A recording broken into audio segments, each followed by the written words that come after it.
उम्मीद है आप बहुत अच्छे होंगे। तो आज हम पढ़ेंगे भारत की मिट्टी में लेटेराइट मिट्टी के बारे में कि लेटेराइट मिट्टी का निर्माण कैसे होता है, इसमें कौन कौन से फसल बोए जाते हैं, ये मिट्टी कहाँ कहाँ पाई जाती है, इसके कितने प्रकार हैं, ये सब आज के वीडियो में हम देखेंगे। हमने यहाँ लेटेराइट मिट्टी के बारे में लिखा है, तो चलिए देखते हैं लेटेराइट मिट्टी को। लेटेराइट मिट्टी का जो निर्माण है यह मानसूनी जलवायु की आर्द्रता एवं शुष्कता के क्रमिक परिवर्तन के फलस्वरूप उत्पन्न विशिष्ट परिस्थितियों में होता है। यानी कि हो सकता है कि लैंडस्लाइड के कारण ये मिट्टी का निर्माण होता हो। यहाँ लिखा है आर्द्रता और शुष्कता के क्रमिक परिवर्तन के फलस्वरूप उत्पन्न कोई विशिष्ट परिस्थिति उत्पन्न होती होगी, तभी लेटेराइट मिट्टी का निर्माण होता है। दूसरा पॉइंट है, इस मिट्टी में नाइट्रोजन, पोटास, चूना और ह्यूमस की कमी पाई जाती है। यानी ये जो मिट्टी होता है इसमें नाइट्रोजन, पोटास यानी पोटेशियम, चूना और ह्यूमस की कमी पाई जाती है या नहीं के बराबर ही पाई जाती है। इस मिट्टी में भारत में यह मिट्टी 1.26 लाख वर्ग किलोमीटर में फैला हुआ है। अगला पॉइंट है कि लेटेराइट मिट्टी कम उर्वर होती है। लेटेराइट मिट्टी कम उर्वर होती है जो केवल घास या झाड़ियों यानी खरपतवार के लिए उगने और बढ़ने के लिए यह उपयुक्त होती है, जिसे कि उतना पोषक तत्व की जरूरत नहीं होती है, उसके लिए यानी कि घास और झाड़ियों के लिए यह उपयुक्त होती है।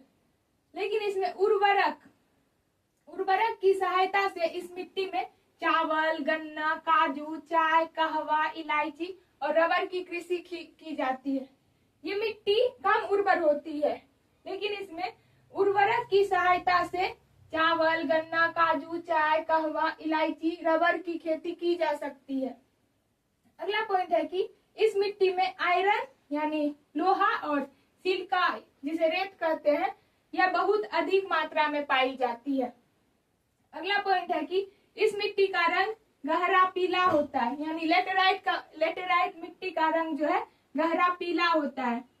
इस मिट्टी को गहरी लाल लेटेराइट, सफेद लाल लेटेराइट और भूमिगत जलवायु लेटेराइट के रूप में वर्गीकृत किया गया है। यानी कि लेटेराइट मिट्टी के 3 भाग होते हैं, गहरी लाल लेटेराइट, सफेद लेटेराइट और भूमिगत जलवायु लेटेराइट मिट्टी होती है।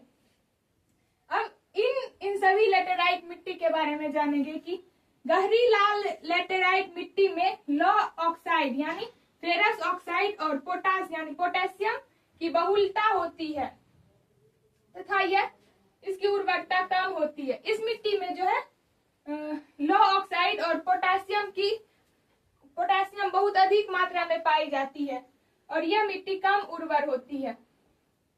अगला पॉइंट है सफेद लेटेराइट मिट्टी। सफेद लेटेराइट मिट्टी की उर्वरता सबसे कम होती है, इसकी कम होती है, लेकिन सफेद लेटेराइट जो है इसकी जो है गहरी लाल लेटेराइट से भी इसकी उर्वरता कम होती है और इसका सफेद रंग कैलियोनिन के कारण होता है और कैलियोनिन के कारण इसका रंग सफेद होता है। तीसरा है कि भूमिगत जलवायु लेटेराइट मिट्टी काफी उपजाऊ होती है। गहरी लाल लेटेराइट मिट्टी कम उपजाऊ होती है, लेकिन उससे भी कम होती है सफेद लेटेराइट और सबसे ज्यादा उपजाऊ होती है भूमिगत जलवायु लेटेराइट। अब ये सबसे ज्यादा उपजाऊ क्यों होती है, तो इसमें जब वर्षा काल के समय वर्षा होती है तो इसमें उपस्थित लौह ऑक्साइड जल के साथ मिट्टी के नीचे चले जाते हैं, इसीलिए यह सबसे ज्यादा उपजाऊ होती है। अगला है कि लेटेराइट मिट्टी में चाय, कहवा जिसे कॉफी कहते हैं और इलायची ये सर्वाधिक मात्रा में उगाया जाता है। लेटेराइट मिट्टी में ही चाय, कहवा, इलायची की खेती सर्वाधिक मात्रा में की जाती है। अगला और लास्ट पॉइंट है कि यह मिट्टी केरल, कर्नाटक, उड़ीसा, आंध्र प्रदेश, पश्चिम बंगाल, झारखंड, उत्तर पूर्व मेघालय तथा दक्षिणी महाराष्ट्र में पाई जाती है। यानी ये मिट्टी जो है पहाड़ी इलाका में पाई जाती है, जहाँ चाय, कहवा, इलायची इन सभी की खेती की जाती है। तो आज के वीडियो में हमने लेटेराइट मिट्टी के बारे में जाना। आपको ये वीडियो कैसा लगा कमेंट में जरूर बताएं अगर आपको ये वीडियो पसंद आया हो तो लाइक जरूर करें। धन्यवाद।